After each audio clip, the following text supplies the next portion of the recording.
Director John Scott. And John, seems like we were just here for Hurricane Ian, and here we are back. So I think my big concern right now is this storm hasn't got a lot of hype. A lot of people haven't been paying attention to it. We've got so many other things going on. And so we want to make sure our citizens have every opportunity to prepare themselves, their homes, their pets, everything else for this storm. So tell us a little bit about what kind of impact we can expect. Okay, and thanks, Jeff. And those are excellent points, afternoon, Brevard.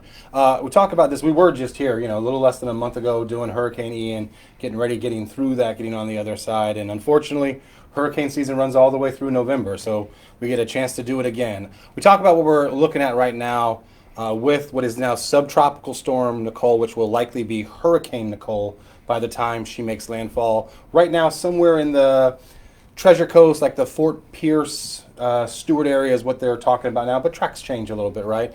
What's not going to change for us is that we're very likely to see tropical storm force winds in the county. Maybe even some strong tropical storm force winds with gusts a little bit beyond that. So what does that mean? That means 45 miles an hour, so the tropical storm force winds, maybe things up in the 55 to 60 mile an hour range, which is more than we saw with Ian.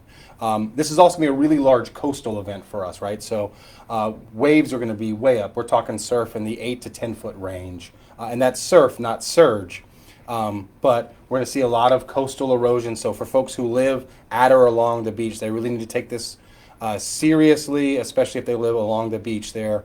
You're going to see very high surf. Make sure they're taking the preparatory actions for those things.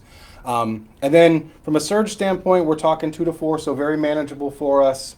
Winds are going to be an issue. And then flooding. Flooding is still a thing for us, sir. While we have had a little bit of time for water to go down, not enough time for it to really get down. So we're talking 4 to 6 inches of rain. If we see the higher end of that, we could see some areas that start to flood, especially those that flooded during Ian. So not great, but not terrible. And we talked about this in Ian. Our biggest challenge is that flooding. That's the winds. We're expecting surges and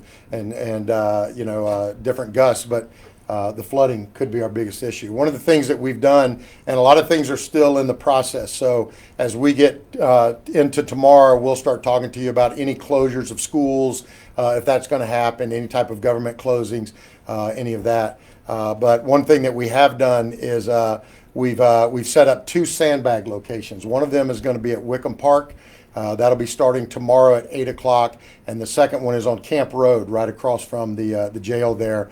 Both of those will go from 8 to 6 tomorrow only. And so if you're needing sandbags, we'll have the inmate crews out there working. They worked so hard during the last storm. Literally 60,000 plus sandbags were delivered. So our teams will be out. They'll be doing that again. Those times are tomorrow only from 8 to 6 at Wickham Park and Camp Road up near the jail. The second thing that is vital, and we want everybody to know, is we've made sure that this is not going to impact voting.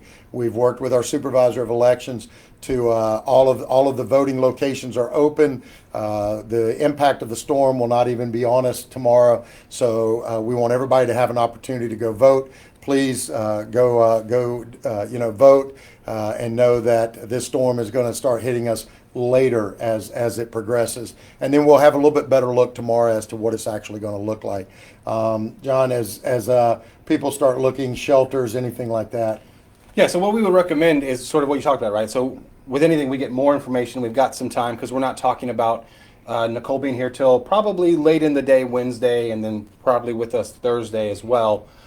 Use the time now, just like we are, right? So we're making sure we're evaluating any sort of shelter decisions, government school closures, all of those folks working really hard, really sharpening their pencils to make the best decision possible. And that's what we want our residents using, right? Use this time to get prepared, break out that kit that you just probably put away, restock what you can, and be prepared for, again, some winds, some flooding, those kinds of things as we look forward to what we're going to see with Nicole. Yeah. And as always, here in Brevard County, our community works so well with us. Just stay tuned to us. We're going to be getting you updates as best as we can. John and I will be pushing those out throughout tomorrow, and as the storm starts to get closer and closer.